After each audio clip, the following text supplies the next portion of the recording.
nos últimos dias, especialmente há algum tempo, e aproveito para lançar uma reflexão.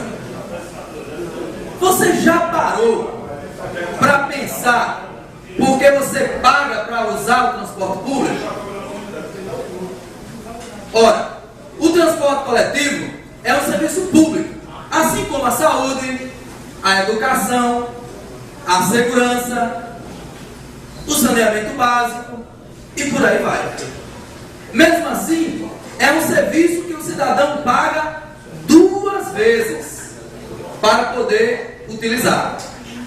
Isso porque já paga os impostos necessários para o poder público manter os serviços básicos e ainda paga a tarifa na hora que vai utilizar.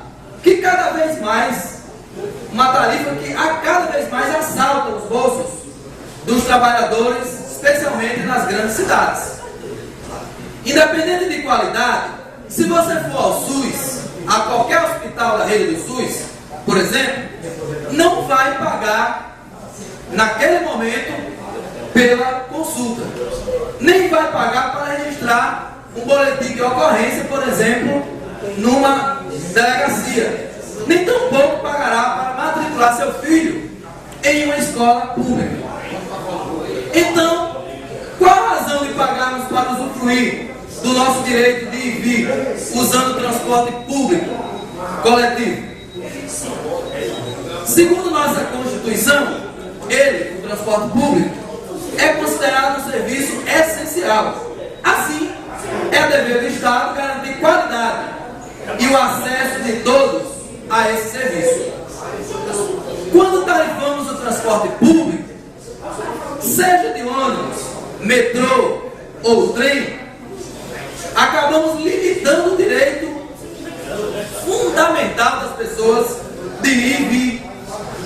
Esse direito é um direito constitucional e que muita gente o reivindica por ser um direito legal, um direito do cidadão e da cidadã brasileira.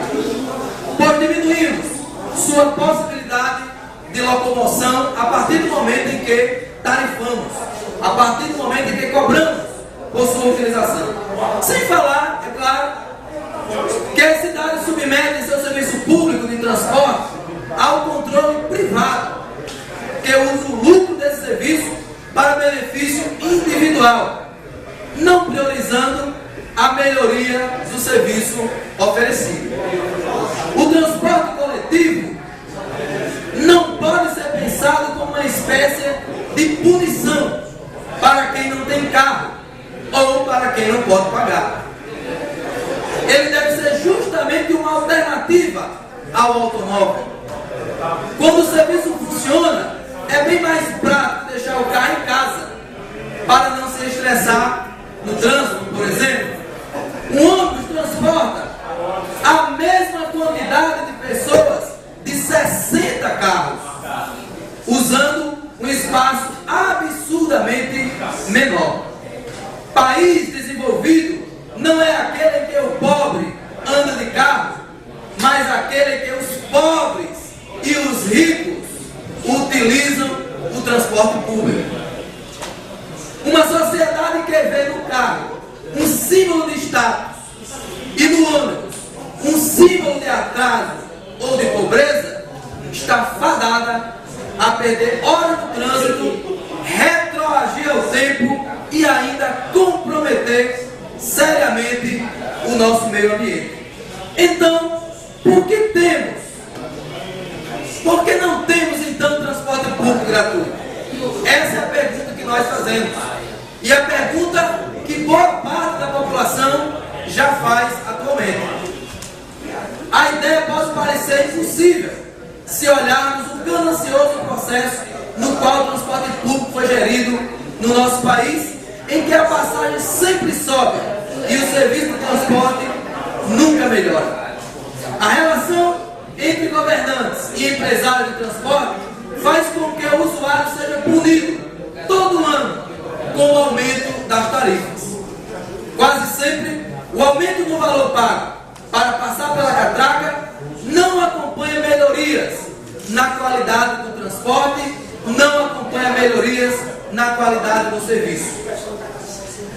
A popularização do automóvel, a redução de impostos como o IPI, o aumento do custo do transporte e a queda no número de usuários faz com que o cidadão que paga a tarifa arque sozinho com os custos do transporte público, tornando a longo prazo esse sistema insustentável. É o que tem acontecido em canto a canto em todos os lugares do Brasil. Por isso a pergunta é: quantos aumentos mais seu bolso contribuinte vai aguentar? Se ficar como está, sempre haverá pressões políticas e econômicas para o aumento da tarifa. É uma questão de lógica. A demanda diminui, pois o transporte público não é viabilizado para ser alternativa ao automóvel. Em sendo tarifado, exclui parte da população que não pode ter acesso ao serviço. Você pode me dar mais um minuto? Obrigado. Consequentemente, menos pessoas irão utilizar esse serviço público. Com a redução do uso, o preço unitário da passagem sobe. A cada novo aumento, crescem também as tensões sociais, como protestos e manifestações mais que justas. Está na hora de construirmos juntos uma solução definitiva e concreta para este problema. A ideia da tarifa zero para todas as pessoas já é realidade em 20 países no mundo.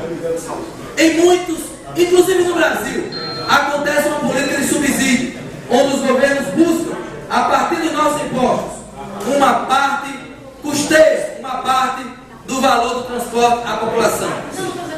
Os subsídios já são de 100% em várias cidades do mundo, como por exemplo em Tallinn, na Estônia, com 400 mil habitantes, onde ninguém paga para usar o transporte público. Aqui no Brasil, inclusive 3 cidades já se utilizam dessa prática e as pessoas não pagam um centavo sequer.